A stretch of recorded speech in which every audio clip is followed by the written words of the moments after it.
नमस्कार मेरे प्यारे आत्मीय विद्यार्थी मित्रों, एक बार फिर से स्टार एजुकेशन की तरफ से मैं आप सभी का स्वागत करता हूं। और इस बार मैं आपके लिए लेकर आया हूं उसी चैप्टर का आगे का भाग, जिसमें मैं आपको बताने जा रहा हूं लवण परिवार के बारे में। तो लवण परिवार के बारे में जैसे कि मैंने आपको हल्की से ब्रीफ कर दी थी कि लवण जो है हमें अम्ल और क्षारकों की अभिक्रिया से, यानी उदासीनीकरण की अभिक्रिया से, अम्ल और क्षारकों की अभिक्रिया मतलब आपके दिमाग में तुरंत आ जाना चाहिए कि उदासीनीकरण की अभिक्रिया से हमें प्राप्त होता है। और कौन कौन से लवण किस प्रकार का पीएच होता है उनका, क्योंकि देखिए जाहिर सी बात है अम्लों के साथ अम्ल का पीएच 7 से कम है ना, और क्षारकों का पीएच 7 से ज़्यादा। तो कुछ लवण ऐसे होते हैं कि भाई अधिक पीएच और कम पीएच के जब आपस में अभिक्रिया हो रही है तो पीएच कहाँ जाएगा, क्या लवण जो प्राप्त होगा क्या वो अम्लीय होगा, क्या वो क्षारीय होगा। ये जो क्या है आपके मन में जो प्रश्न आ रहा है उसी का उत्तर देने मैं इस वीडियो में आया हूं कि क्या अम्ल जो से और क्षारकों से जो लवण प्राप्त होते हैं क्या वे अम्लीय होंगे, क्या वे क्षारकीय होंगे। तो सबसे पहले चलिए अगला टॉपिक हमने अपना स्टार्ट करते हैं 4.2.2 लवणों का पीएच। टॉपिक स्टार्ट करने से पहले मैं आपको तो हल्का सा इसी चैप्टर में थोड़ा पीछे लेके जाना चाहता हूं। जब मैंने आपको प्रबल अम्ल और प्रबल क्षारक और दुर्बल अम्ल यानी निर्बल अम्ल और निर्बल क्षारकों के बारे में पढ़ाया था, कुछ ऐसे अम्ल होते हैं जो प्रबल होते हैं जिन्हें हम नॉर्मली जिनका उपयोग नहीं कर सकते, और कुछ निर्बल क्षारक होते हैं जो थोड़ा सा कमज़ोर होते हैं, मतलब उन्हें हम नॉर्मली यूज कर सकते हैं, जिनके उपयोग से हमें बेहद ज़्यादा नुकसान भी नहीं होता। और प्रबल अम्ल जो होते हैं उन्हें सिर्फ प्रयोगशालाओं में यूज किया जाता है, उपयोग किया जाता है, और जिनका मानव संपर्क अगर हम करें, अपना त्वचा से संपर्क कराएं तो हमारे लिए काफ़ी बेहद नुकसानदायक हो सकता है। तो चलिए हम देखते हैं। तो जब अम्लों का क्षारकों के साथ अभिक्रिया, अम्लों की क्षारकों के साथ अभिक्रिया होती है, देखिए अब मैंने अम्ल के 2 प्रकार बता दिए और क्षारक के 2 प्रकार बता दिए आपको। अम्लों के 2 प्रकार, एक प्रबल अम्ल एक निर्बल अम्ल, और क्षारकों के 2 प्रकार, एक प्रबल क्षारक और एक निर्बल क्षारक। तो अब जो अम्ल और जो क्षारक अभिक्रिया कर रहे हैं उसमें से डेफिनेटली एक प्रबल होगा, या तो प्रबल अम्ल होगा या तो निर्बल अम्ल होगा, या तो प्रबल क्षारक होगा या तो निर्बल क्षारक होगा। टोटल 4 सिचुएशंस आएंगी और चारों सिचुएशंस में आपके सामने रखना चाहता हूं। जब प्रबल अम्ल प्रबल क्षारक के साथ अभिक्रिया करेगा, ध्यान से देखना, अम्ल भी प्रबल है यानी ताकतवर है और क्षारक भी कैसा है, प्रबल है यानी ताकतवर है। तो जब दोनों ताकतवर, दोनों प्रबल एक दूसरे के साथ अभिक्रिया करेंगे तो पीएच जो है वो मेंटेन रह जाएगा। मेंटेन मींस ना तो अम्ल अपनी तरफ खींच पाएगा ना तो क्षारक अपनी तरफ खींच पाएगा, मतलब पीएच जो है लगभग 7 के आसपास रहेगा, यानी जो लवण है वो उदासीन रहेगा। दूसरा, अगर निर्बल अम्ल है, अम्ल निर्बल है और क्षारक प्रबल है, अब यहां पे ताकतवर कौन हो गया, क्षारक हो गया, तो क्षारक क्या करेगा, ऑब्वियसली पीएच को अपनी तरफ खींच लेगा, यानी जो लवण होगा वो कैसा होगा, क्षारीय प्रवृत्ति का होगा, यानी उसका पीएच जो है वो 7 से ज्यादा। इसके बाद अब अम्ल प्रबल लीजिए, इससे पहले मैंने क्या किया, निर्बल अम्ल लिया और प्रबल क्षारक लिया, अब प्रबल अम्ल लीजिए और निर्बल क्षारक लीजिए। तो प्रबल अम्ल और निर्बल क्षारक में क्या होगा, अम्ल प्रबल है और क्षारक कहां है, क्या है, निर्बल है। तो इस सिचुएशंस में, इस परिस्थिति में जो अम्ल है वो ताकतवर है, इसका मतलब वो लवण का पीएच जो है 7 से कम की ओर लेके चला जाएगा, और जो क्षारक है वो बेचारा कुछ नहीं कर पाएगा। और चौथी सिचुएशन आती है जब दोनों निर्बल है, अम्ल भी निर्बल और क्षारक भी निर्बल। तो इस सिचुएशन, ये सिचुएशन भी जो है पहले की तरह है, ना वो उसकी ताकत ना इसकी ताकत। तो इस सिचुएशन में भी जो पीएच है वो 7 के लगभग, और लवण की प्रवृत्ति जो है वो उदासीन होगी। देखिए आपके सामने मैं ये टेबल प्रस्तुत करना चाहता हूं, जिसमें सबसे पहला सोडियम क्लोराइड है, इसके बाद सोल्यूबल इन वाटर, पानी में घुलनशील, इसके बाद पीएच अप्रोक्सीमेटली कितना होगा इसका, वो देखिए 7, पीएच 7 है, इसका मतलब इसके साथ जिन्होंने जो अभिक्रिया जिनके अभिक्रिया से मिलकर बना होगा, या तो वे दोनों निर्बल होंगे अम्ल और क्षारक, या तो प्रबल होंगे।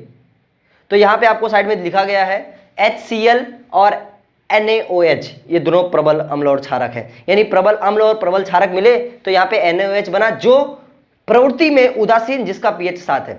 सेकंड आप देखिए पोटेशियम नाइट्रेट, ऐसे ही एल्युमिनियम क्लोराइड, देखिए एल्युमिनियम क्लोराइड जो है वो उसका पीएच 7 से कम है, देखो लेस देन 7 है, सिंबल देखिए आप, और वह किस प्रवृत्ति का है, एसिडिक प्रवृत्ति का, यानी अम्लीय प्रवृत्ति का है। और इसकी अभिक्रिया के लिए HCl, देखिए अम्लीय है, ये लवण अम्लीय है, इसका मतलब आपके दिमाग में आ जाना चाहिए यहां पे ताकत किसकी ज्यादा है, अम्ल की ज्यादा है, यानी इसमें जो मैंने अम्ल लिया है उसकी वो प्रबल अम्ल है, और जो क्षारक लिया है वो कैसा है, दुर्बल है, निर्बल है ना। ऐसे पूरी सारणी में आप देख लीजिए कि इसका पीएच कम है, किसका पीएच ज्यादा है, और उससे आप जो उस तरफ अम्ल और क्षारक लिखे गए हैं इनके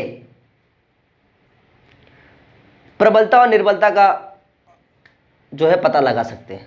तो इस प्रकार से आप पीएच, लवणों का पीएच प्राप्त कर सकते हैं। जो टेबल मैंने आपको दिया थोड़ा इंग्लिश में, पर तो कोई मतलब नहीं है, केमिस्ट्री के लिए कोई हिंदी कोई इंग्लिश नहीं हो, तो नॉर्मली शब्दों जो अपने केमिकल्स का नाम होता है, जो रसायनों का नाम होता है वो तो इंग्लिश में ही होता है, बस खाली उसका हम शब्द हिंदी में लिखते हैं। तो चलिए अब हम देखते हैं 2.4.3 हमारा जो टॉपिक है, साधारण नमक से रसायन। साधारण नमक मतलब मैं किसकी बात कर रहा हूं, साधारण नमक मतलब मैं सोडियम क्लोराइड की बात कर रहा हूं कि सोडियम क्लोराइड से नमक किस रसायन किस प्रकार से बनाए जाते हैं। तो साधारण नमक से रसायन बनाने से पहले साधारण नमक का इतिहास जान लेते हैं। आपने बहुत ही प्राचीन और हमारे इतिहास में आपने पढ़ा होगा डांडी कूच की यात्रा, जो भी कि हमारे नमक के लिए ही हुई थी, है ना। तो नमक का हमें कैसे प्राप्त होता है वो तो आप जानते ही हैं, उसमें कोई बताने की बात नहीं है। नमक जिस प्रकार से कोल माइंस वगैरह होती हैं, उसी प्रकार से नमकों, जो साधारण नमक है हमारे NaCl, इनकी भी खदानें होती हैं। समुद्र सूख जाते हैं तो उनके अंदर से खदान बना के उनके अंदर से नमक के बड़े बड़े पत्थर निकाले जाते हैं, और फिर उन्हें NaCl में जो भी फिल्ट्रेशन वगैरह कंपनी की प्रोसेस होती है केमिकल, तो फैक्ट्री प्रोसेस से उसको साधारण नमक में बदला जाता है। और उन साधारण नमक का उपयोग सिर्फ घरों में नहीं, विभिन्न रसायन बनाने के लिए भी किया जाता है, जो कि आप आगे देखने वाले हैं। तो सबसे पहले हम देखेंगे कि साधारण नमक से किस प्रकार से सोडियम हाइड्रोक्साइड NaOH प्राप्त किया जाता है। सोडियम हाइड्रोक्साइड प्राप्त करने की इस प्रक्रिया को क्लोर क्षार प्रक्रिया कहते हैं।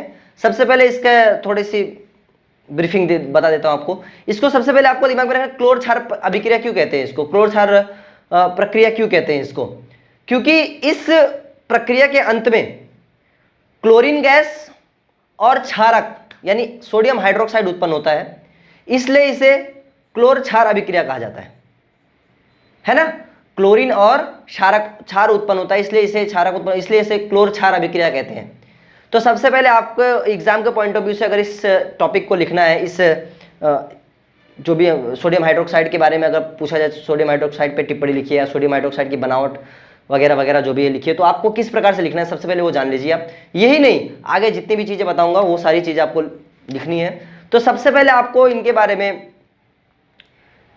इनकी बनावट लिखनी है, रासायनिक सूत्र लिखना है, रासायनिक सूत्र के साथ साथ बनावट लिखनी है। उसके बाद अगला टॉपिक, अगर बनावट के बाद या फिर बनावट से पहले आप उसका रासायनिक समीकरण लिख देंगे, जो भी बनावट की प्रक्रिया होती है ना उसका रासायनिक समीकरण लिख देंगे तो भी, या तो फिर उसके बाद लिख दीजिए। इसके बाद चौथे पॉइंट में आपको लिखना है कि इसका उपयोग हम किस प्रकार से करते हैं, व्यवहारिक जीवन में, औद्योगिक जीवन में, या फिर प्रायोगिक जीवन में किस प्रकार से इस रसायन का उपयोग होता है, हम इसे भी हम लिखेंगे। और इस प्रकार से 4 टॉपिक के साथ हम इस क्वेश्चन को क्या करेंगे, समाप्त करेंगे, क्योंकि ये एक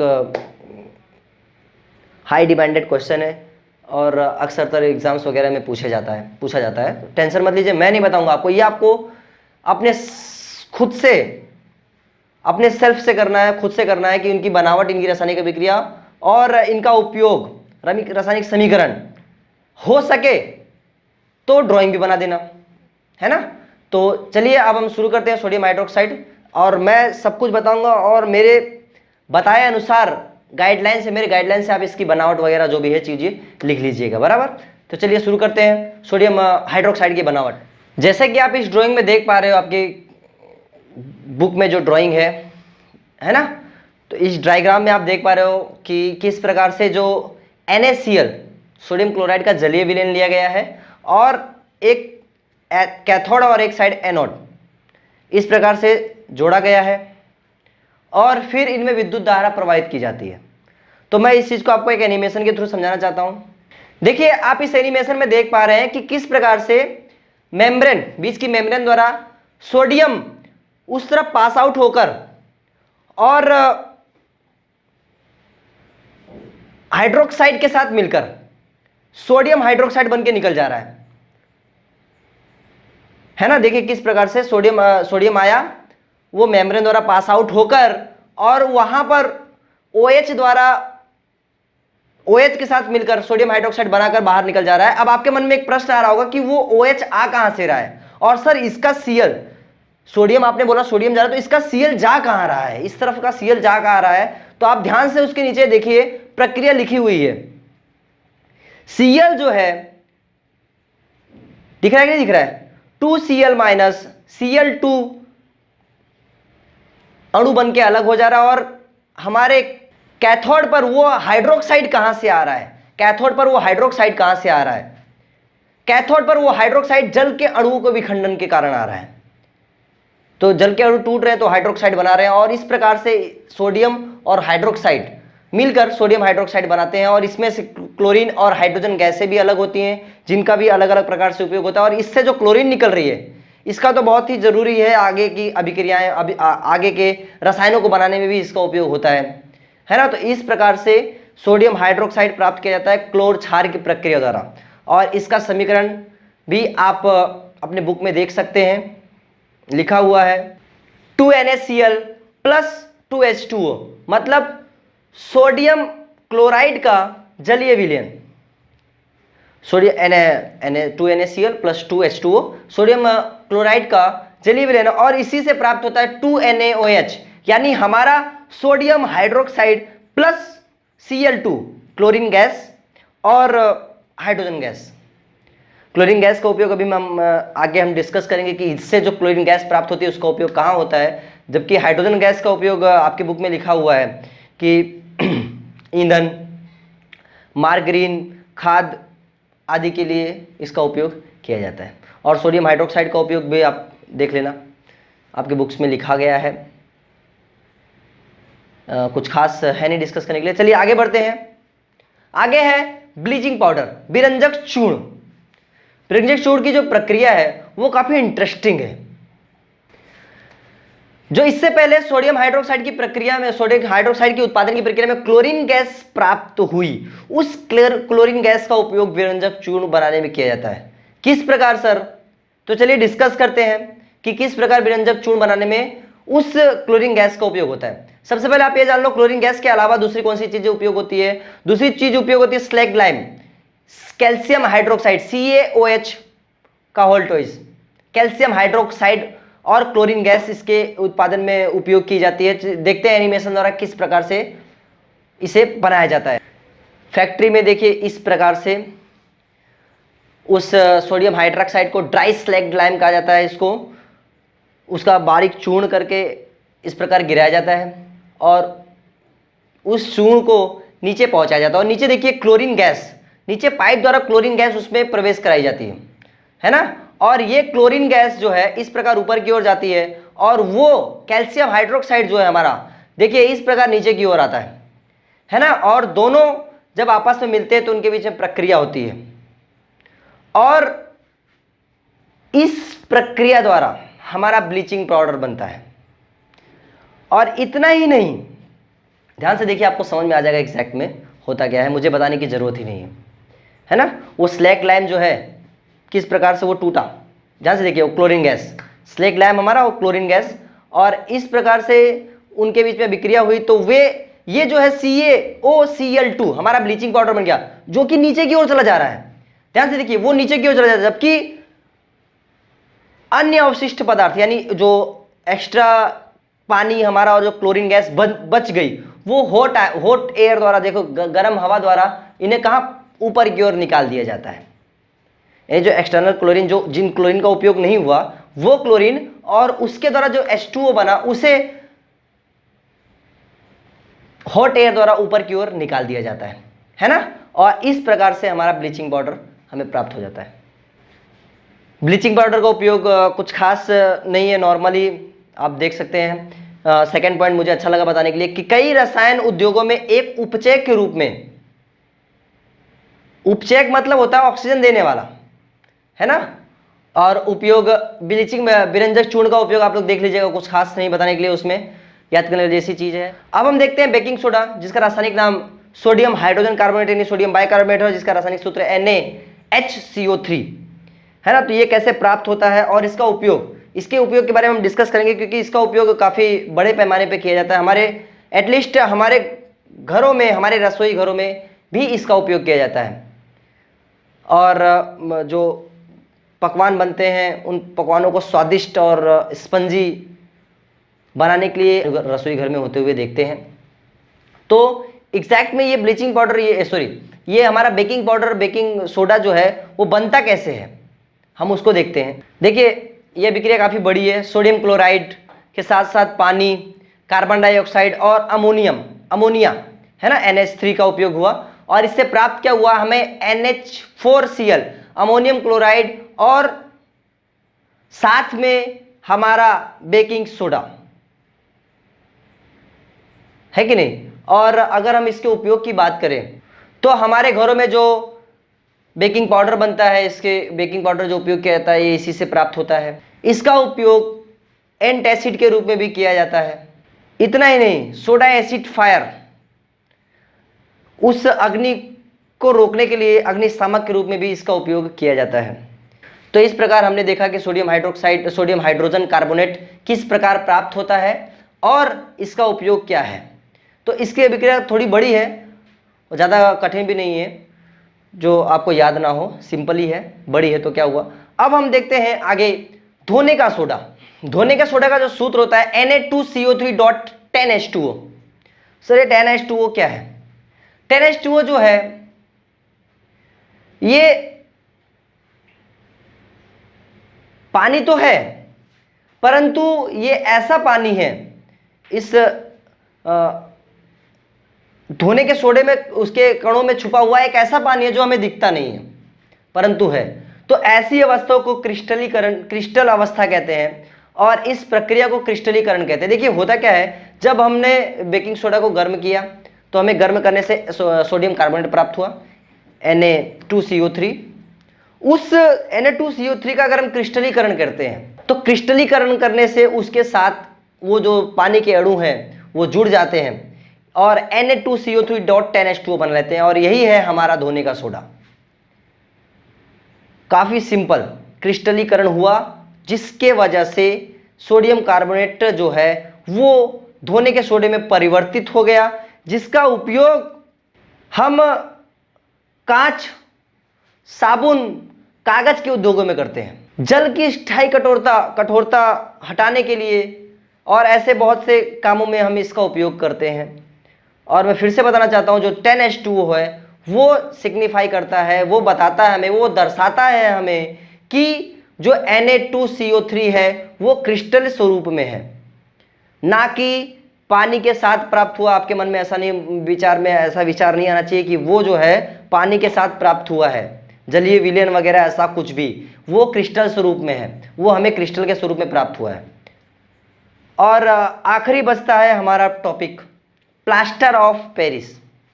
इसे प्लास्टर ऑफ पेरिस जो है अक्सरतर हमारे घरों में खूबसूरती के लिए और बहुत से ऐसे सामान, मूर्तियां वगैरह बनाने के लिए प्लास्टर ऑफ पेरिस का उपयोग किया जाता है। इतना ही नहीं, हमारी हड्डियां जब टूटती हैं तो डॉक्टर द्वारा जो प्लास्टर लगाया जाता है वो प्लास्टर ऑफ पेरिस होता है। इसकी सर्वप्रथम खोज जो है वो पेरिस में हुई थी, इसलिए इसे प्लास्टर ऑफ पेरिस कहा जाता है।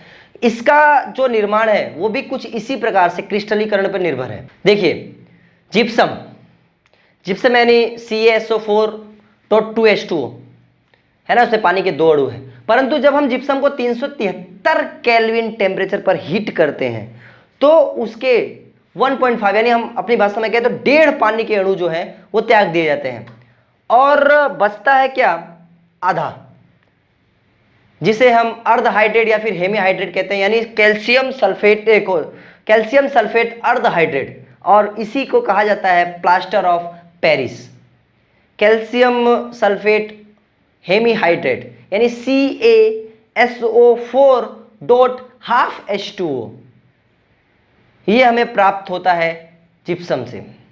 परंतु अगर हमने ये अभिक्रिया कैसी रिवर्स होती है, अगर हमने फिर से 1.5 पानी के अणु के साथ इसका इसकी अभिक्रिया कराई और ये फिर से जो प्लास्टर ऑफ पेरिस है वो फिर से जिप्सम में कन्वर्ट हो जाता है। तो इस प्रकार से हमें प्लास्टर ऑफ पेरिस जिप्सम से पीओपी यानी प्लास्टर ऑफ पेरिस और प्लास्टर ऑफ पेरिस से जिप्सम प्राप्त हो जाता है।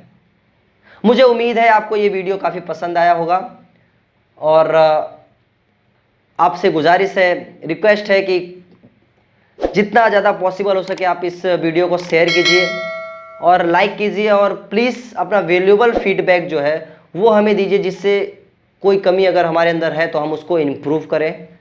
तब तक के लिए नमस्कार, घर पर रहिए, सुरक्षित रहिए, जय हिंद।